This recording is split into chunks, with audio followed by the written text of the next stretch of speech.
First off, thanks for joining. My name is Brandon Ladman. I'm one of the founders here at ROCS.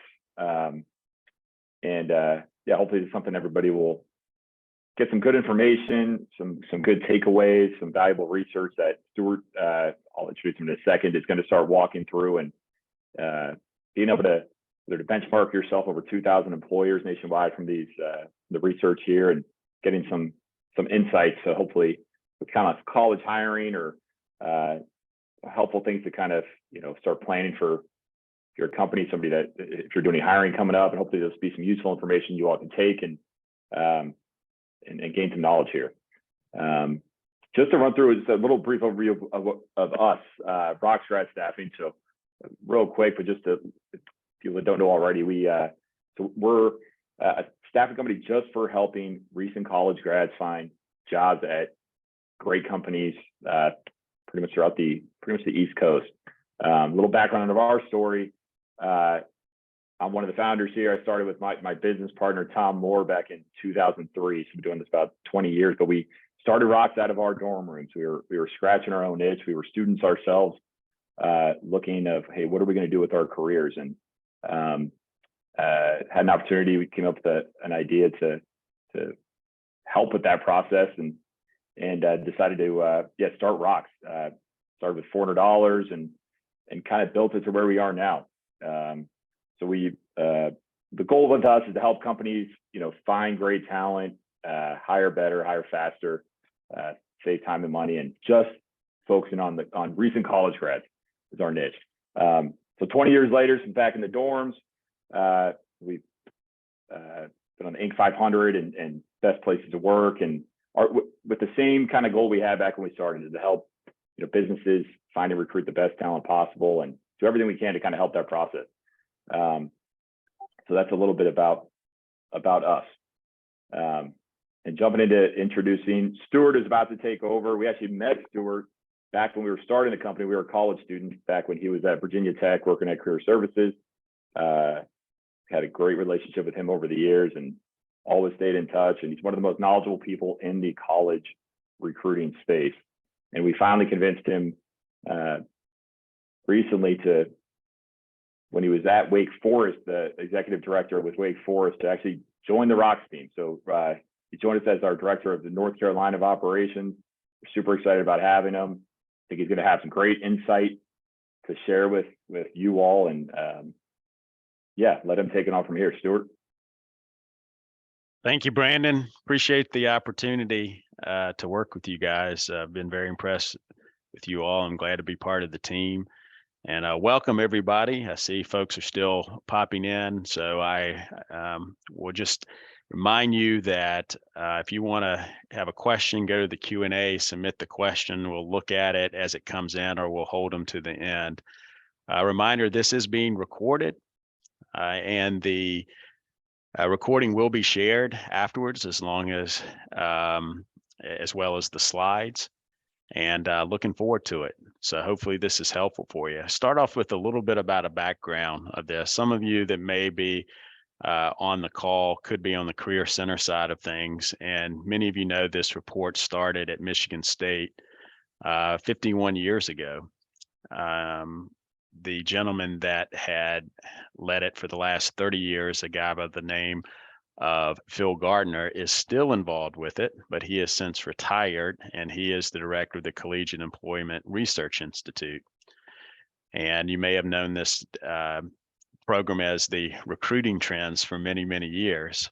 But this year, Michigan State wanted to pause from this, and that's how ROCS came together to say, we want to support Phil's work. And so Phil and I put this report together, and now we've been sharing this all over. We've been to Texas, we shared it in California, have a group in Philadelphia we're going to talk to, and many others around the country. So I want to keep in mind the survey collection occurred in September of 2022. Now, a lot of things have changed since September 2022, but that was when the survey collection period occurred. Here's how we're going to take this information. So I'm going to tell you a little bit more about the hiring outlook from what we've seen, kind of the top level. We're going to go over industrial sectors. We're going to also look at the geography, and we're going to focus on national and the DMV, the DC metro, or DC, Maryland, and Virginia metro area specifically. We're going to look at academic discipline of what employers we're looking at, everyone's favorite topic, salary and compensation. We're going to look at recruiting strategies and how they may have shifted a little bit post-COVID, and the big talk about college recruiting platforms, such as Handshake and Simplicity. We'll take your questions and then we'll go over next steps. All right, looking forward to it. All right, here's the background of this report. So we had about 1,500 usable surveys that we took. There was a number more that we could not use because it was too late. They came in too late, or others were incomplete at that time. So of those that we could use, about 43% of the organizations recruited throughout the United States. So you would typically think those would be more national brands, larger firms that you may have heard of, and 57% recruited regionally or in selected states. So we partner with about 200 career centers. Some of them are on this call right now. They sent it out to their employers that hired their students, and that way we got a good cross section of employers and respondents for this. Interesting to keep in mind here is about 5/8 or 63% of organizations had fewer than 500 employees. About 20% had an employee staff of 500 to 4,000, and about 16% had 4,000 or more employees. That's going to be important as we get into this. All major industrial sectors based on the NAIC classifications were included, and there'll be a slide in there that talks about how we consolidated some of this to make it easier for the respondents to participate in and for the data to be shared with you all today. And then 85% of the organizations, they connected on a regular basis with 4-year schools, 45% with the 2-year schools such as community colleges, 39% interacted with historically Black colleges and HBCUs, and 36 sought credentials or certificate completers who did not have a college degree. Now, this is going to be a big theme coming here in this presentation. So what did it say? So for the overall market, organizations provided a 3.73 average rating, with 23% indicated an excellent labor market, 38 very good, 29 good, 10% fair to poor. All right. But then when we ask them about their specific industry, it's even higher than that.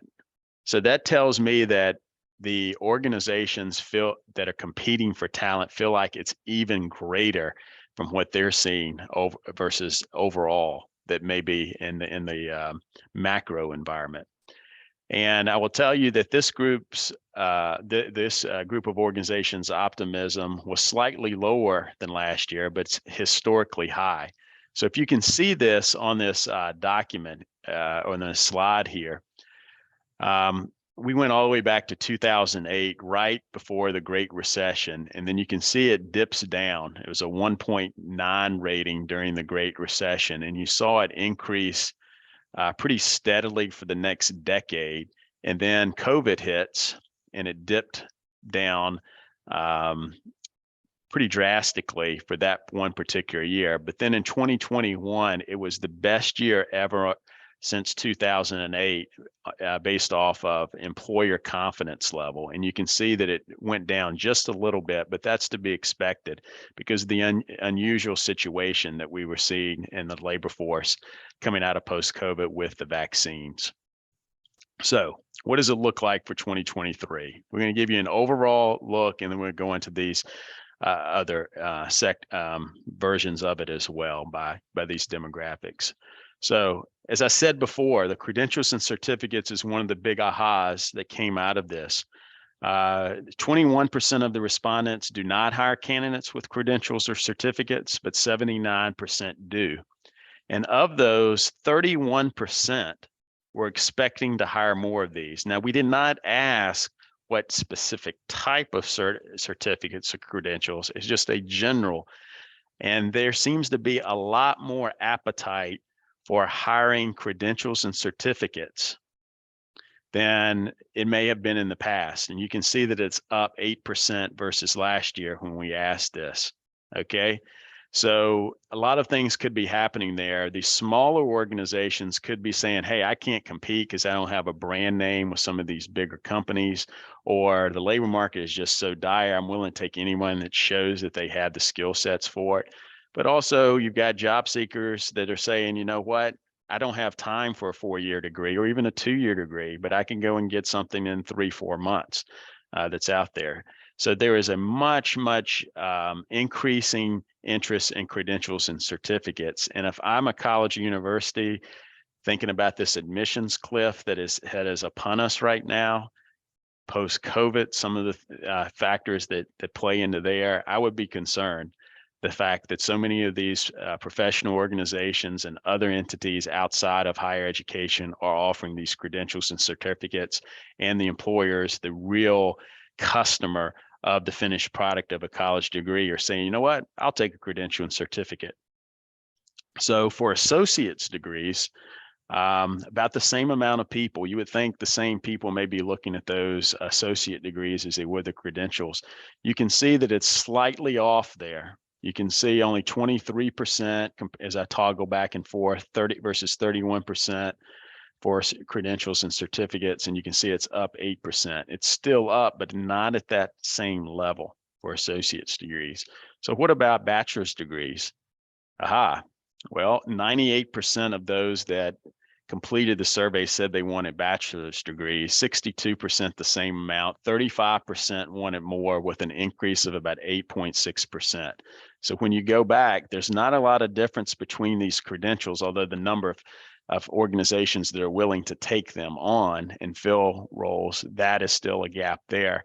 But in terms of hiring the same last year or more than this year, and the overall up versus last year, there's not a lot of difference there.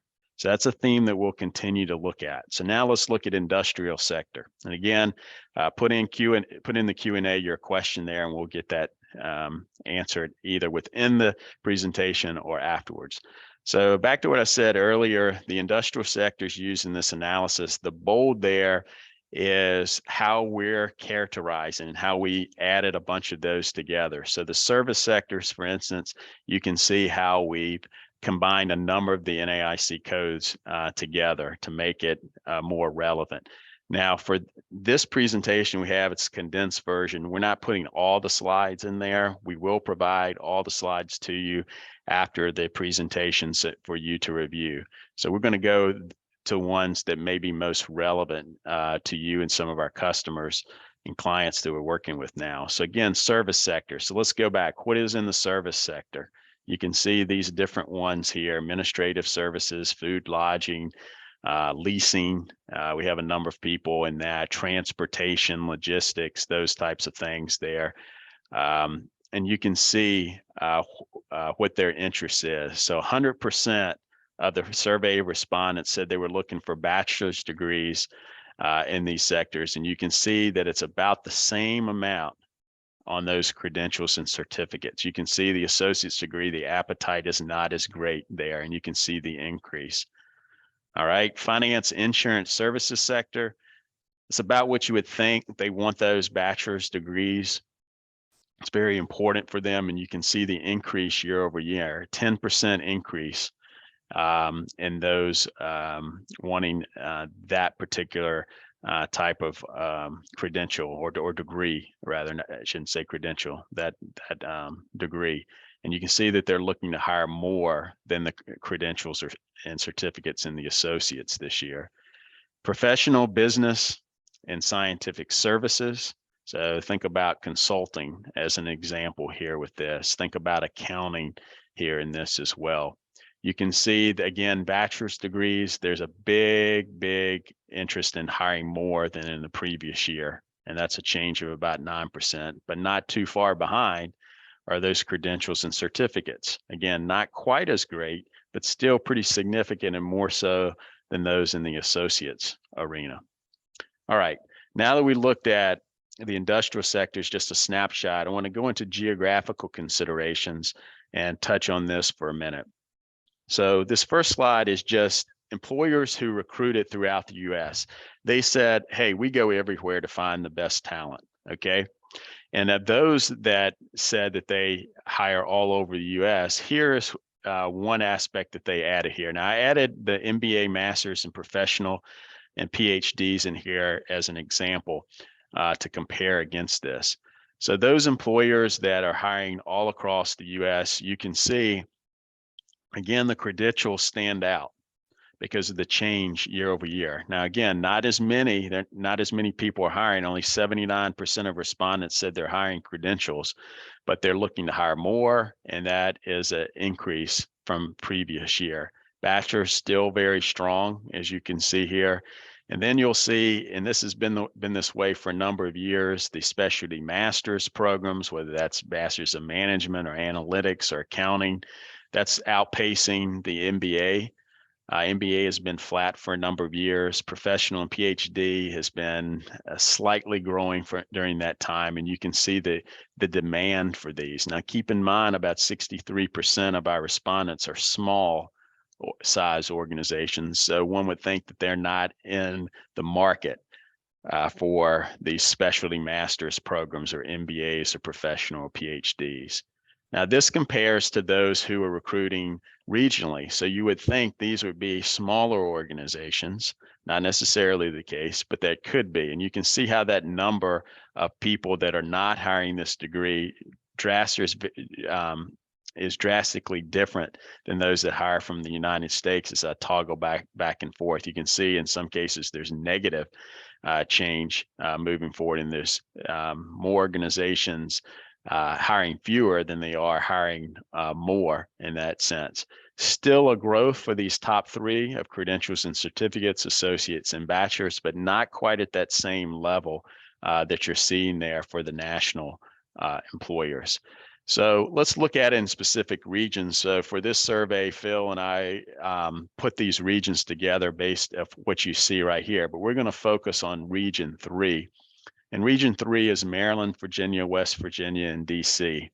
Okay, so some of the same trends that you're seeing in those future reports, again, just for the DC metro area, you have 71% of organizations in this survey said that, yeah, we'll take on a credential certificate. 25% of those said they want to hire more than last year, which is a 7.3% increase. For bachelors, 99% of those in the DC area said they were taking on bachelors. They want to hire 37% more, or 10% increase. So if you're on this call and you have a son or daughter that is going through college, they're getting ready to graduate, you want to know what their labor market is in the DC market for them this particular year, it's actually pretty good at this particular time. So that is a little bit of an overview from a regional perspective. Now, one of the favorites that I have is looking at it in academic discipline. And so what we ask these employers, and the employers could answer one or more of this, but of those 1,500 odd ones that we polled, what percentage said that they were looking for each one of these? And as I may digress, I go back to over a decade when I was at Virginia Tech. And one of the things that we realized when on-campus interviewing was actually on campus is about over 90+% of all on-campus interviews were of business, engineering, and computer science students. That represented less than half of the total student body population when we looked at it in that particular year. So that's what it's always said, is not all majors are equal. Some are going to be in higher demand than others. And then based off of reports like this, or if you go to Universum or many other polls out there, certain majors are going to be in more demand than others. And certainly on this left-hand column, all of you employers out there and career centers will attest to, yes, this is what we're seeing the most demand for right now. And that's what this 1,500 plus employers also cited. Doesn't mean these organizations can't do a great job. Students from these sectors or disciplines can't do a great job, but this is what they want first and foremost. It's a branding issue more than anything else from what I've believe over the years of working with this. So let's go into this a little bit greater detail. Again, not all of the disciplines are going to be on these slides, but here's a couple to just give you an idea. So for those that are seeking all majors, again, not much difference between this. That's typically just general, a lot of sales. We'll get here into this. But there is a moderate growth for those people that are just willing to take any type of college graduate whatsoever, regardless of what their academic discipline is. When you go into accounting, I will tell you, I would say this was a little shocking. I thought it would be much higher than this. And we added masters on there as well. 99% wanted bachelors of accounting. 36% were planning to hire more. That's an 8.7% increase. You can see the credentials and certificates. Now, we definitely had public accounting firms participate in it, but I would say the majority of companies that are participating saying they sought accounting were on the corporate side of accounting, which may or may not have included masters of accounting degrees, which you see here. Again, I would think that would be a lot higher. And that may have to do with the smaller nature and the fact that there weren't maybe as many public accounting firms taking the survey as compared to all of the different organizations that are out there. Arts and humanities. So we've had this conversation for years and years, the difference between business and liberal arts. And this is what employers say that they were looking for. 98% said, yeah, I'll look at a bachelor's. And I'm actually looking to hire 39%, or 39% of these organizations are planning to hire more. That's about a 10% increase of what it was last year. So very, very positive in that particular sense.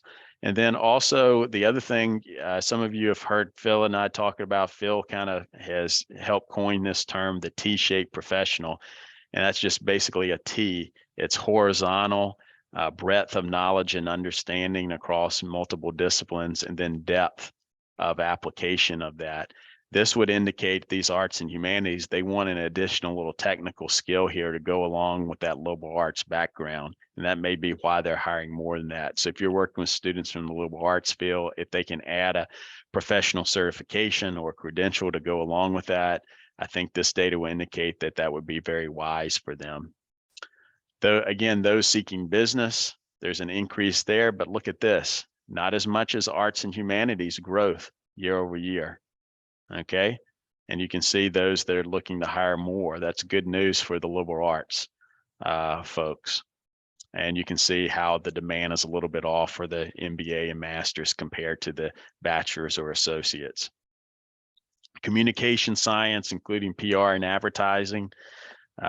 We have a number of jobs that we fill there from that as well. The whole digital marketing aspect becomes more and more important. We see that there in this slide as well. And then this one also was a little shocking. Those seeking computer science and IT, I would like to meet these people on this right-hand side, because I'm not sure they read the question right. I don't know anybody that plans to hire fewer IT folks or computer science than they did the previous year. But you can see that the demand is, again, up for these as well. Seems to be recession-proof, although we're seeing a lot of colleagues struggling with the being laid off at big tech. But what you're seeing is that some of the small and medium-sized organizations that have pent-up demand because they haven't been able to compete, they're sucking those people from big tech, that there's more than enough need out there to take them on. It may not be at the same name brand organizations, but there's still opportunities for these individuals. So salary and compensation, again, submit your questions in the Q&A bar there. We'll get to those questions, or you can hold them at the end. Salary and other compensations. This is everyone's favorite topic here. So 41% of the respondents indicated that their organizations are holding salary offers at the same level. Phil and I have talked about going back and asking those same 41%, how's your retention going? Because I can't imagine it's very good if they held their salaries down 40 or remained constant. 41% of them held it constant from the previous year. So of those 59% said that they were increasing the offers. As you can see here, they expected an average of 8.5%. So the inflation rate, annual inflation rate's been around that, hovered, give or take a little bit around that. So it's just keeping up with inflation, although the median is a little bit off of that. Here's an interesting bullet here. 25% of the organizations are increasing salary less than 5%, while 25 are increasing over 50%. So that would indicate that the remaining 50 would be somewhere there in the middle. And as I just alluded to, the last bullet there is this is totally based off of the inflationary nature that we're in at this particular time. We asked a second question in regards to additional compensation. We had a Big Four accounting firm and another call also talk about this in a little bit greater detail. And that is the third bullet there, is mental health coverage that would not be covered in the health plan or supplemental, how high that is for getting young adults now because of this issue that we're seeing. So many young people having gone through COVID and even before that are really struggling with mental health. That is an additional benefit. And this public accounting firm was saying how important that has been by them talking about it in terms of the benefit, having support, having an understanding of that to get these individuals into their organizations. And look at that, it's greater than a signing bonus, which is pretty interesting as well. So you can see some of the others. So recruiting strategy. So when we looked at this, many people felt that coming out of post-COVID that virtual is here to stay. Right? Everyone kind of felt like once you get to this level, you know it's coming down the road, but it's going to be here to stay. So according to this document, this study from September, again, this is when they were completing this survey, and many employers were going on campus at that time. About the same amount were exclusively doing virtual, which is 16%, as 14% recruiting entirely in person. But you can see 75% of their activities virtual versus 25% in person. That's what they said that their mix would be. It's about 18%. And then you can see that the biggest item here, 29% of the respondents said 25% of their activities would be virtual and 75% in person. So from a lot of our colleagues and you guys on here as well, is that the companies really came to campus for the fairs and for the kind of the networking activities. What seems to have stuck the most, and I know that we like this with our firm now as well, is the convenience of the virtual interview, whether it's Zoom or some of the other platforms. And it seems like a lot of organizations have at least committed the first view, and that was even happening before COVID. Some of the Big Four were beginning to do first rounds virtually. It seems like more and more companies are okay with doing the interviewing process through a virtual platform such as one that we're on here at this particular time. Now, you also heard post-COVID or during COVID, wow, this is going to saves all types of money. I don't have to go on campus. I don't have to pay for job fair fees, et cetera, et cetera. This one was very, very surprising to me and Phil. And the fact that these organizations, you would have thought that the average cost per hire decreased, but only 9% said so. 46% of the respondents said that the average cost per hire increased.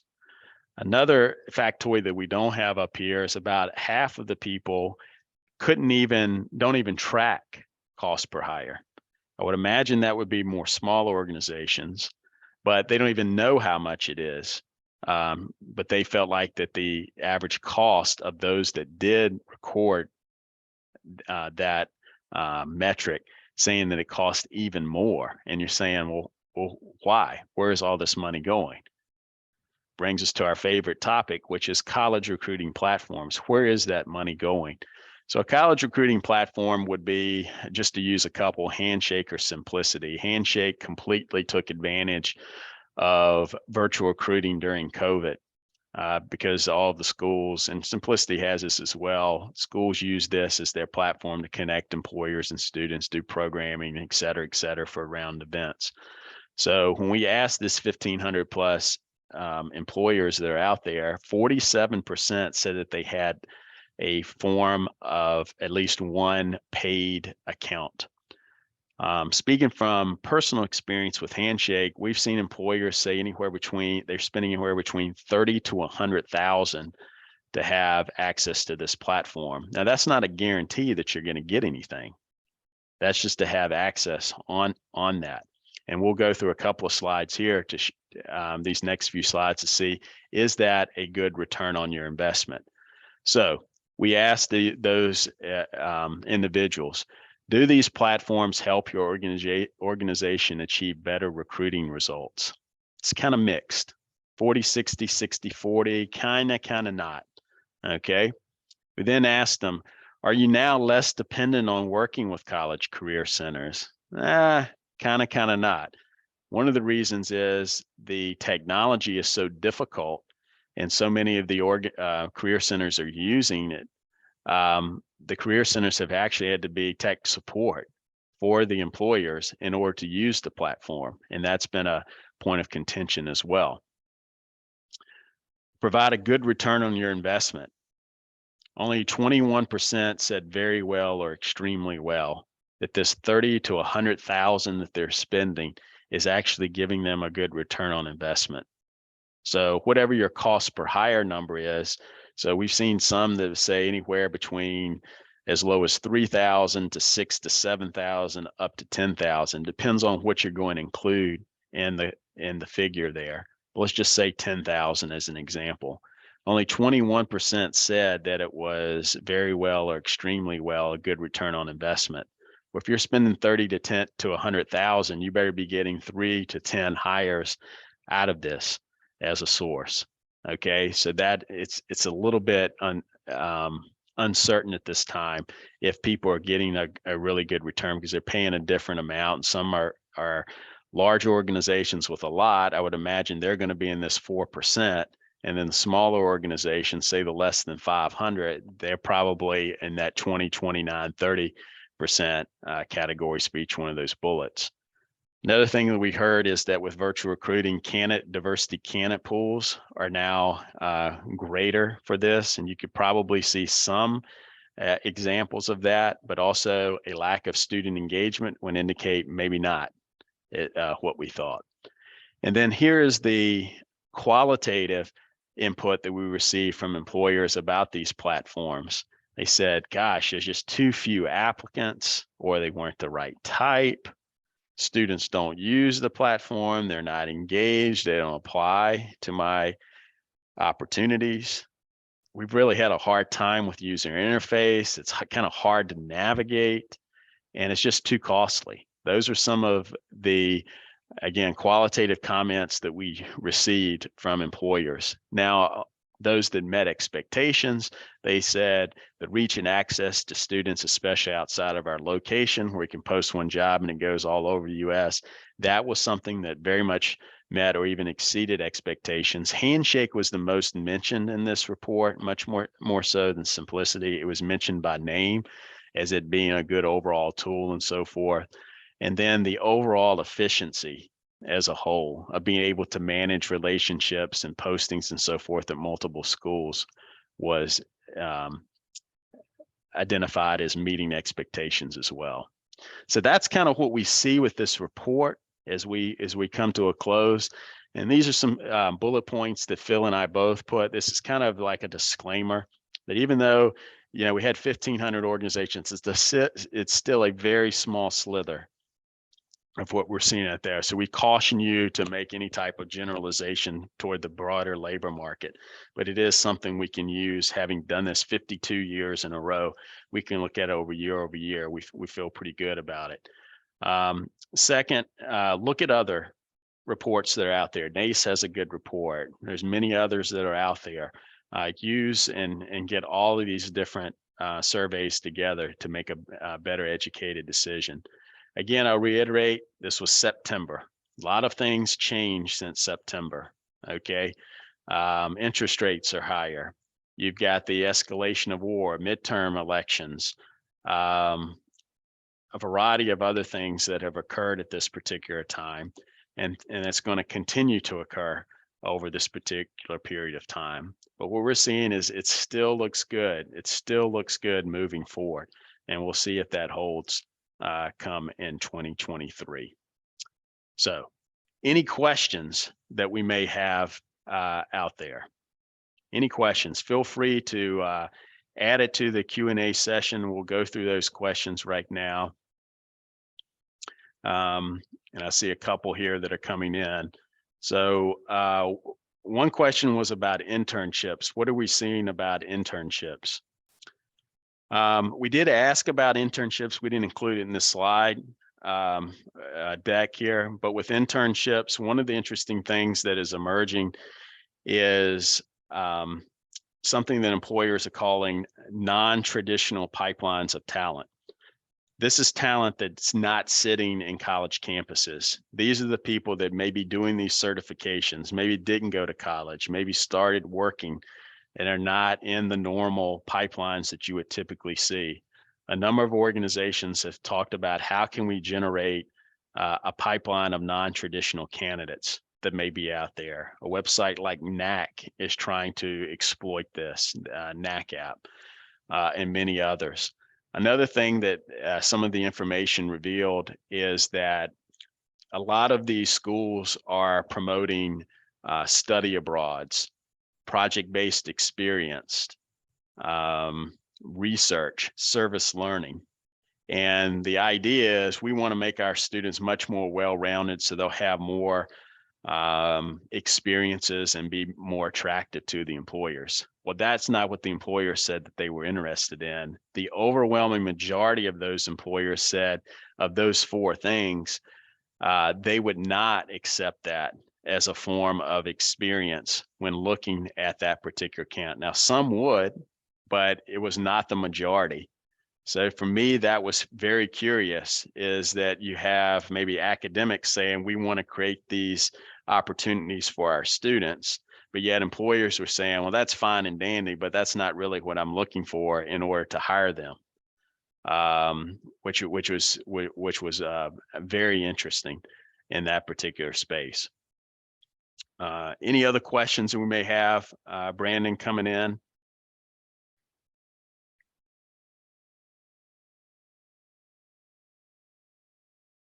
Yeah, I think we've got another one here pulling up. Sorry, I'm trying to pull up the list. We had, I'm going through a couple of them. Let's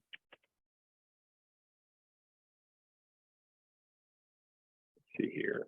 Thanks for giving me the break there with that. I needed some water. Oh, no worries. Sorry, I lost my view on the Q&A. That's okay.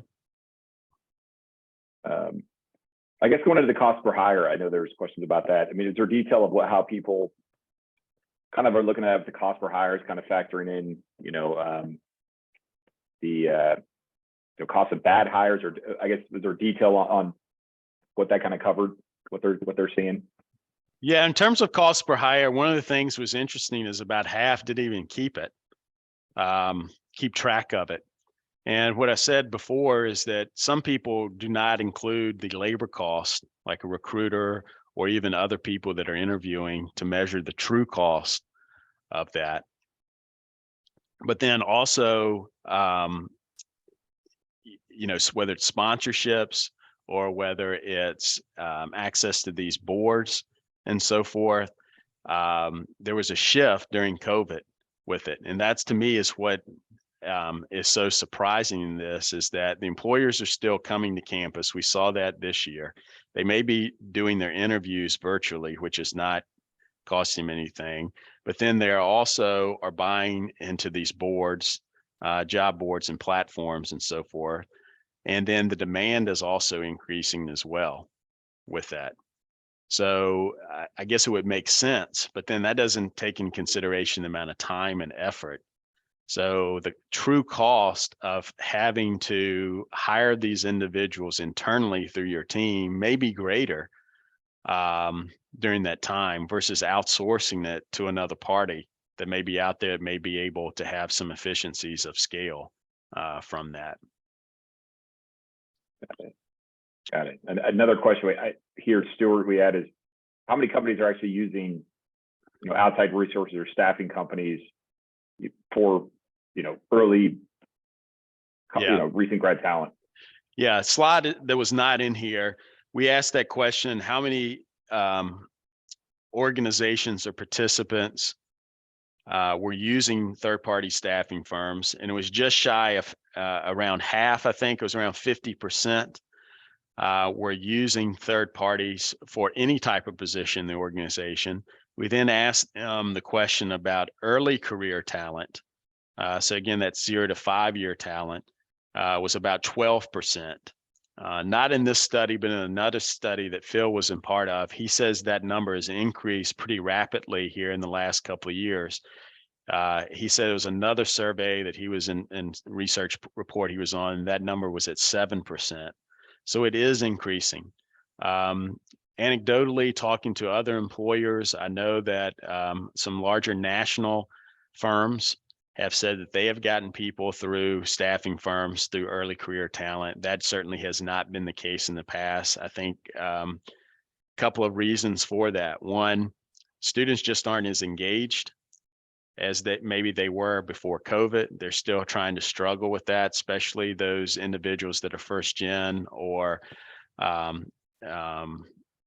come from different backgrounds or don't have the mentor of a parent or relative to help them during that process, especially those that are having to work throughout that period. Once they graduate, the school may not offer alumni career services, and then they're kind of fending for themselves. So I think that is a trend that is going to continue there. We know that the career centers aren't getting funded the way that they should be. That's been going for quite some time, but it seems to be exacerbated now as we're going into this enrollment cliff. And there's so many vendors that are out there trying to provide different levels of services and so forth to connect the students and employers. So I think that will continue. A good question there. Jen has asked, yeah, go ahead. Go ahead, Brandon. Yeah, well, Jen was going to ask, can you share a link for where you gathered the information for this report and links for some of the other reports that are mentioned here? Yes, Jen, we'll follow up with you and send that out to you. Thanks for asking that question. I can send that to you.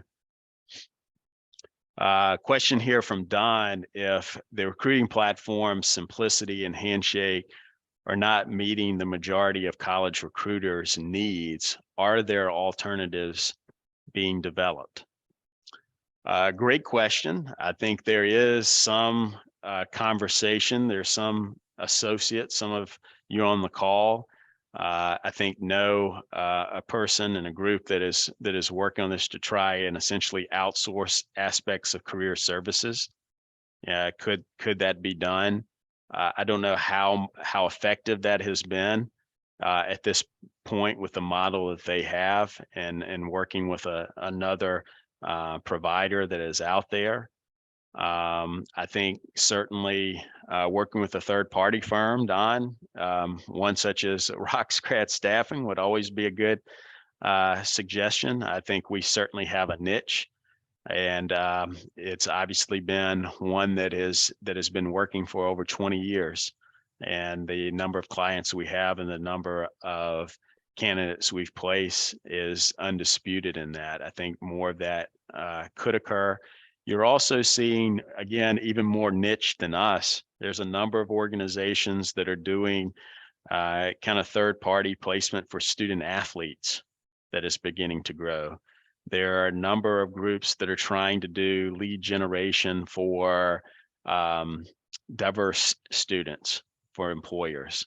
So there's a number of different, niche types of activities that are contributing to this as well.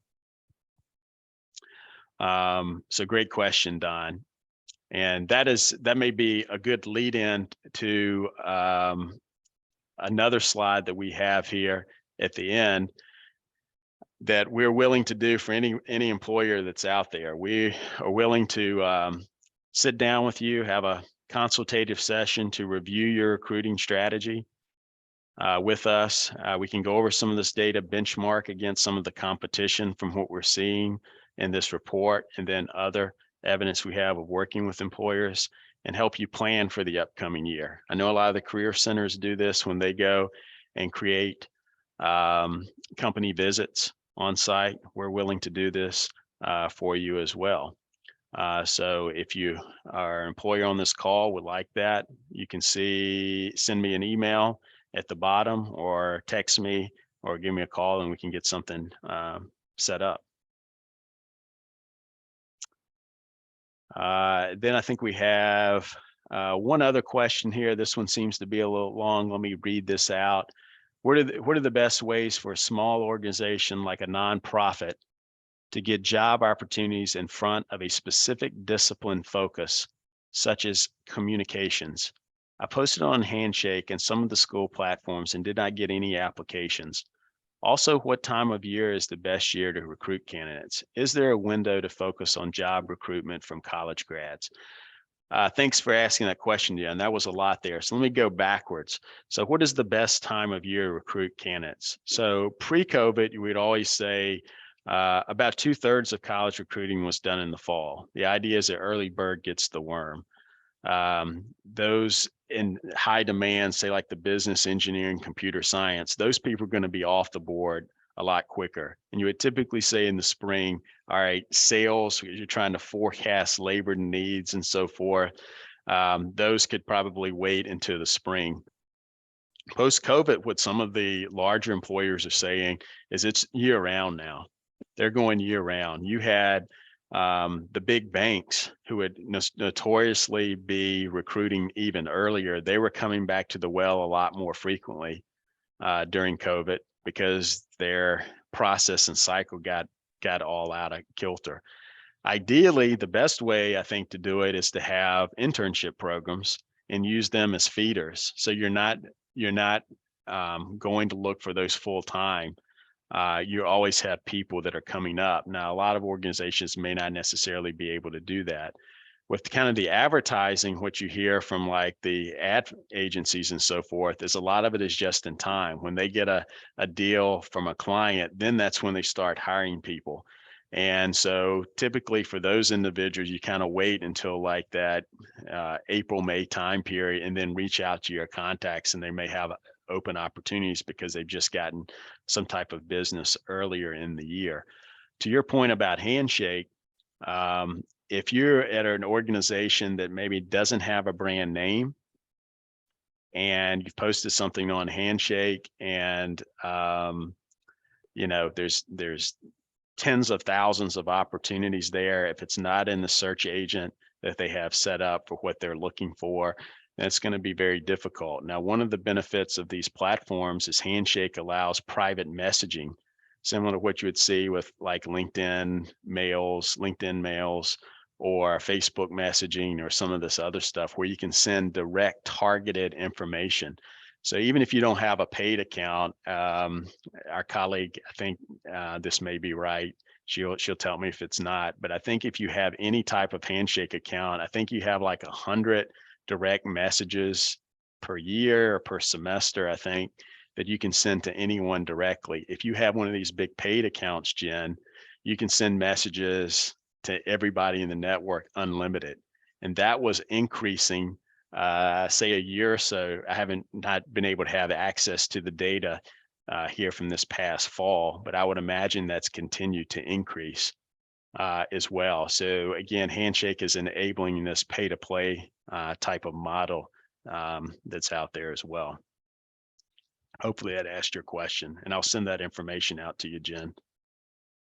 I was going to piggyback on that real quick, Stuart. It kind of, with that question there, is kind of where ROCS kind of exists, not to push us, but to look for other resources, because it is, with college recruiting, and we've heard that a lot from a lot of our clients. We hear that all the time, of just struggling with these platforms and the timing of it, and maybe just not getting the best results. And that's where, with us having that year round and understanding too the market of even looking for recent grads, but a lot of cases people come out of school, especially with the communications or liberal arts, maybe aren't finding a job in that field, and and are open to get an opportunity if they're really strong candidates, motivated, driven, looking for a great company to work at where they can grow their career, maybe not in a field that they were specifically looking for when they, were in college. And that's where a lot of stuff we work with a lot of clients, and it's a year-round thing. If somebody's a few months out of school or maybe started a position, they get into it.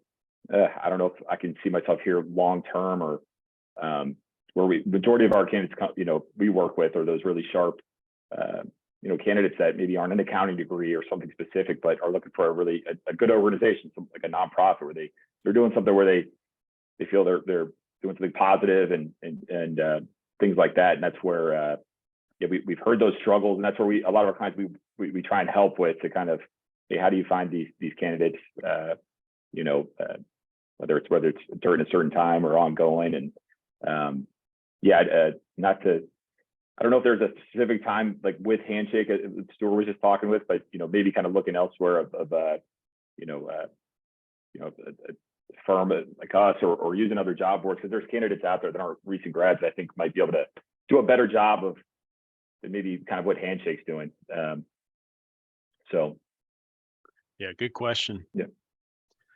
Well, it looks like the other questions that were submitted, we've either answered those, or these are like one-off, more personal stuff. I appreciate everyone bringing in those questions, and we'll definitely follow up with you. So thanks for your time. Brandon, thank you for allowing the opportunity for this to be displayed here. Again, if anyone has any questions about today's session, there's my contact information there. We'd love to, schedule a session with any employer that's on the call. And we'll send those slides out to you along as with the recording. We hope to do more of these in the future, so we'll definitely invite you to future sessions moving forward. But until next time, please stay in touch with us. We have podcasts, we have newsletters, we have other information that we can interact and engage with you all as well. Go to our website for more information for your students, as well as for any other candidates, friends, anyone else that may be looking for our services. But thanks again for your time and carving out some in this busy time of the year. We appreciate you. Have a great one. Yeah, thanks everybody.